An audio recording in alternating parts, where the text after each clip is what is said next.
ಕಡೂರು ತಾಲೂಕಿನ ರಂಗೇನಹಳ್ಳಿ ಗ್ರಾಮದಲ್ಲಿ ಚಿರತೆ ಸೆರೆ ಸಿಕ್ಕಿರೋದು. ಚಿಕ್ಕಮಗಳೂರು ಜಿಲ್ಲೆ ಕಡೂರು ತಾಲೂಕಿನ ರಂಗೇನಹಳ್ಳಿ ಅರಣ್ಯ ಇಲಾಖೆ ಇಟ್ಟಿದ್ದಂಥ ಬೋನಿಗೆ ಬಿದ್ದಿರುವಂಥದ್ದು ಚಿರತೆ.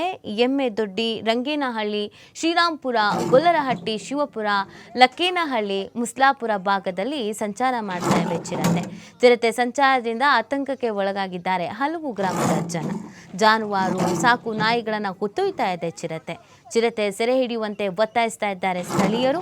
ಆತಂಕ ಸೃಷ್ಟಿಸಿದ್ದ ಚಿರತೆ ಸೆರೆಯಿಂದ ನಿಟ್ಟುಸಿರು ಬಿಟ್ಟಿದ್ದಾರೆ ಸದ್ಯಾಲಿನ ಜನ.